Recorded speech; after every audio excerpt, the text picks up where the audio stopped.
The easiest, simplest, quickest way to make a princess dart bustier. Oh, hey, I didn't see you there. Hello everyone, welcome back to my channel. If you're new here, don't forget to hit the subscribe button so you're notified whenever I post a new video. My name is Silem. Today I'll show you guys the easiest, simplest, quickest way to make a princess dart bustier. So what that is a princess dart breast cup blouse, and you don't need a pattern paper to do this. You simply need your lining, your facing, that's your interfacing, and your fabric. That's all you need for this. So if you want to see how I do this, then please keep watching. So I've already used the interfacing to stick to the lining. So I'm using about 2 yards of lining, and I've already ironed the interfacing to the lining, and that's what it looks like. So I just drew a random line, and now from that point, which is going to serve as my 0 mark, I'm marking her bust point, which is 12 inches, and her under bust, which is 15 inches. And now I'm just extending those lines. And now her nipple to nipple measurement is 8 inches. Now 8 inches divided by 2 is 4 inches, and I'm adding just ½ inch allowance, which is 4.5, and so that's the 4.5 inches that I marked all the way down. And now her shoulder measurement is 15 inches divided by 2, that's 7 inches. I added 1 inch seam allowance and an extra 1 inch allowance. And now, because she's not very busty, from the under bust mark or the under bust line, I'm just marking 2 inches, and I'm extending that line. Now from the second 1 inch allowance I had marked, I'm just drawing a straight line to meet at the point where the bust point line meets the nipple to nipple line. And now I'm drawing a curve to connect those 2 points together, and that will serve as my breast part. I'm just trying to make sure that those lines I marked in the front are replicated at the back, and that's what I just did now. And now I'm going ahead to cut along those lines.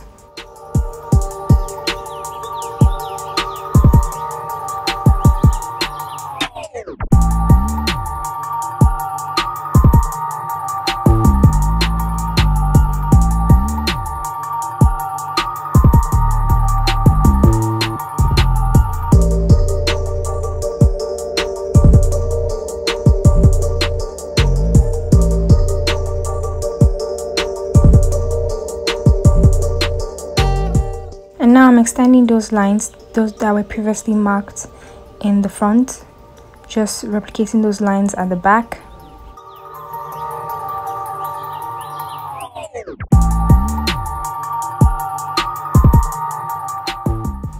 Now that 2 inches mark that I marked earlier and stopped at the under bust mark, I just extended that to the bust points mark.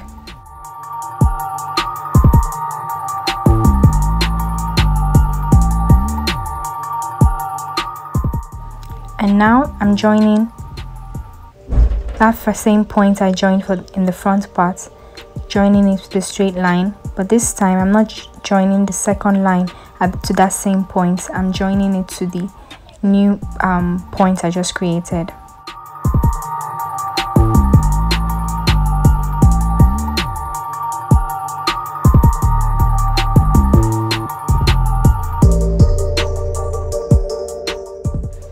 Now I'm going ahead to just sew the back pieces together. I'm not gonna tack this stitch when I do so, because there's really no point since I'm gonna loosen it again. So I'm just joining them together, and I didn't tack the stitch at the beginning and the end.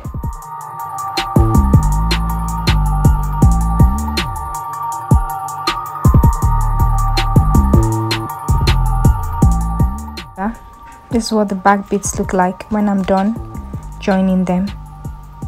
And now I'm joining the front bits together.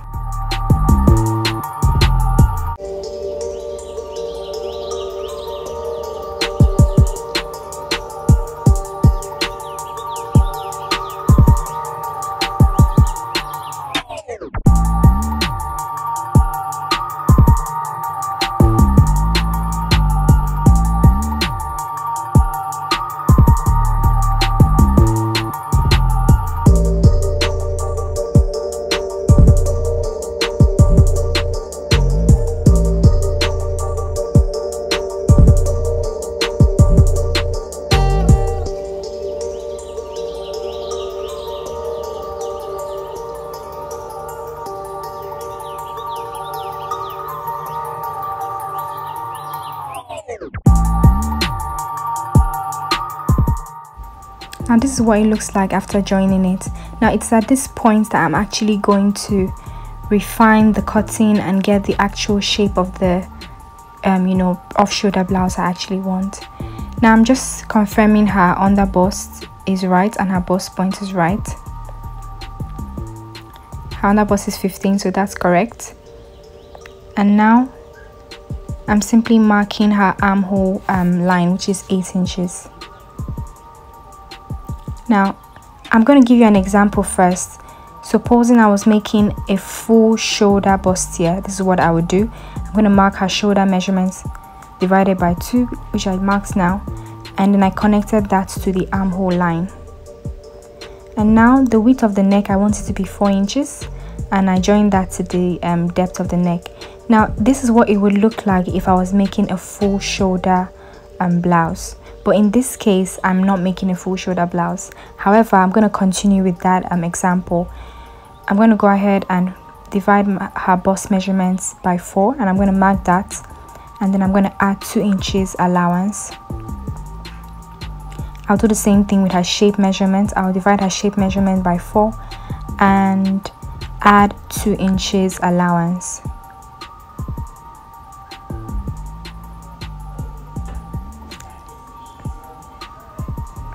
Extending that shape measurement to the bottom of the top, and now I'm just connecting those lines together, and you can see what exactly I have. If I was going to make a full shoulder blouse, the neck and everything is ready, right? But in this case I'm making an off shoulder blouse, so what I'm going to do is I'm going to minus 5 inches from the shoulder. Okay, so that's the 5 inches point I'm marking now. So if the person is very busty, you can actually remove up to 6 inches from the shoulder, and I'm just going to connect that to that same armhole line. And I'm making the back a bit lower, so I removed about 1 inch from the back part. So if I was making a full shoulder blouse, this is how the back of my neck would have been. So now I'm simply cutting along that off shoulder mark that I actually marked, that off shoulder points that I marked, and this is what it looks like. Cutting, so you can see that I've cut out the shoulder part, and that's why it's called off shoulder, because you're basically cutting out the shoulder part of your blouse. Now making sure that my under bust and bust points are aligned, I'm just gonna cut out the half length. Half length is actually 17, but because I'm leaving 1 inch allowance, I'm cutting it at 18 inches. And this is what we have basically, guys. So I'm simply loosening the joinings that I just did, and now this is what I have when the pieces have been loosened and separated.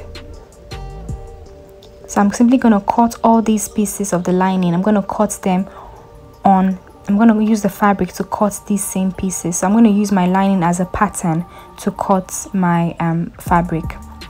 Now having done that, I've cut my fabric, I've used my lining to cut my fabric, and then I cut all of those pieces, and I went ahead to use a breast pad to gum the front bits. Now I'm taking the 2 back bits, and then I'm just sewing them together the same way I sewed it, the same way I sewed the lining. I'm just going ahead to sew the 2 back bits. I'm making sure that these 2 bits that I'm sewing actually align. You have to be careful when you're sewing this, because you could sew the left side with the right side, and that will be wrong, because you have 4 pieces of the back. So make sure that they align before you sew, and even if you make a mistake, you can always loosen it and try again. So I'm just doing that now, just sewing the back the back pieces together, and this is what they look like. This is the 2 back bits, just the fabric that I've sewn together, and I'm joining one side of the front with this center front. Now, like I said, you're joining a curve with a straight line, so you have to be careful when you're doing this. So when the curved part is on top of the straight part, you turn the curved part to align with the straight part. While you're doing that, make sure that you keep your half-inch allowance.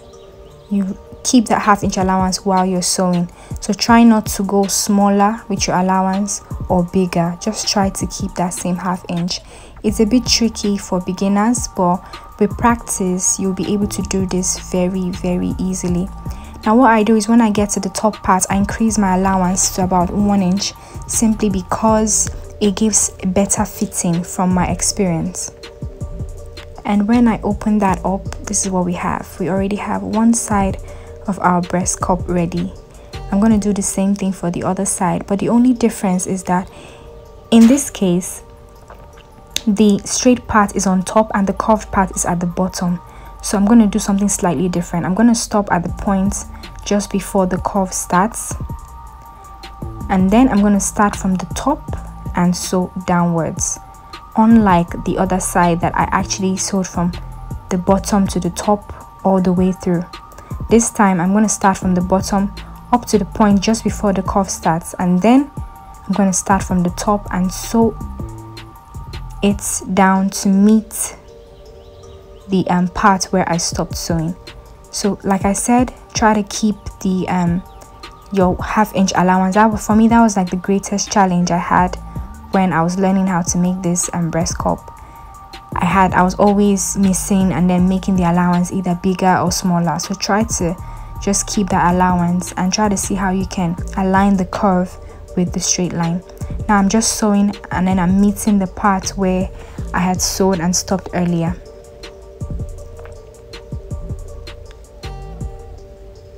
And this is what we have. It already looks really good.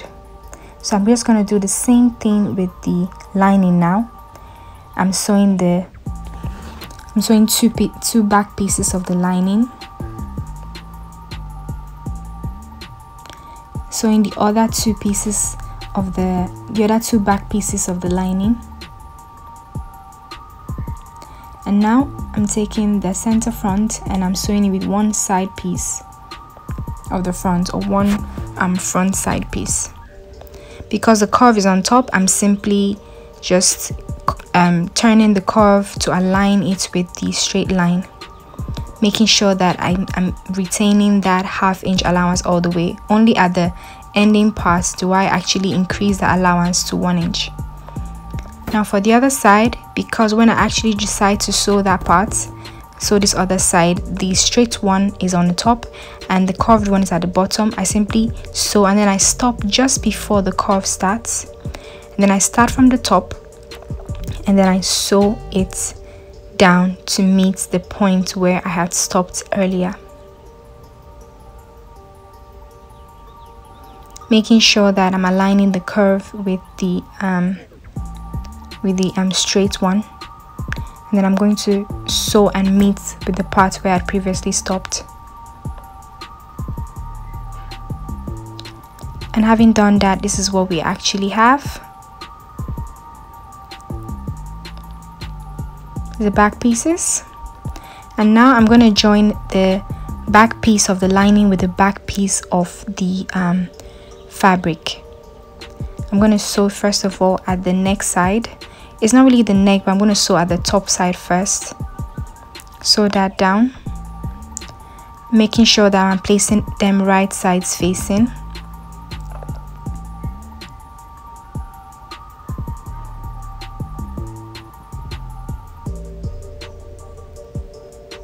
And now I'm going to open them up and then I'm going to top stitch with the allowance facing the lining part, and I'm going to sew on the allowance but at the lining side. So I'm not sewing where the fabric is, I'm sewing on the lining, making sure that the allowance is facing the lining. This way the lining doesn't come out and show in front, because your line is not supposed to show at the front. Now I'm turning that back to the reverse side and then I'm just sewing that place down. I'm just sewing that zipper allowance down, or the zipper side down, which is the side where I'm going to attach my zipper later on. sewing that to close that up, and I'm also sewing the other side as well. This is just to make sure that everything is nice and neat when I turn it inside out. And I'm just doing the same thing for the other side, just sewing down that zipper side and the other side as well.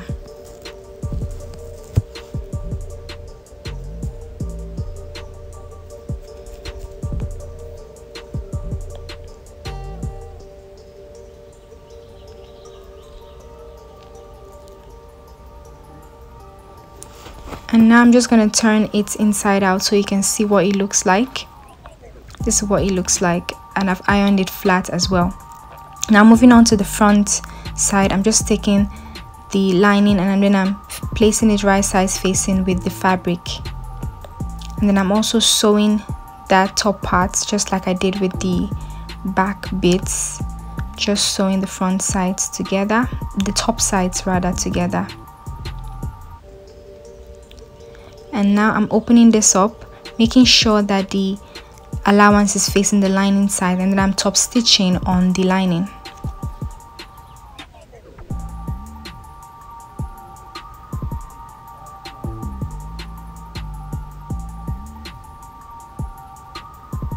And having done that, I'm just turning that back to the reverse side, and then I'm sewing the sides down.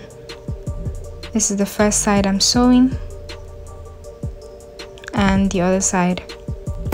I'm leaving about 1/4 of an inch seam allowance. No need to leave 1/2 inch because that will be taking a huge chunk from your actual measurements. So since it's just to turn the lining with the fabric, 1/4 of an inch allowance does the trick. And now I'm just turning that out inside out so I can get the front, and I've just ironed that nice and neatly. And you can see that the lining is at the back and it's not showing in front. Now I'm taking the 2 back bits that I've already turned with the lining, and then I'm just sewing the zipper allowance. I left about 1 inch seam allowance because I'm going to loosen it and attach the zipper, and I didn't tack the stitch at the beginning or at the end. Opening that up, this is what we have. I'm just going to go ahead and press that allowance open with an iron. And this is what it looks like. Basically, you can actually take this and join it to a peplon or to the skirt part of your gown. This is the final result. Thank you so much for watching, guys. Love you.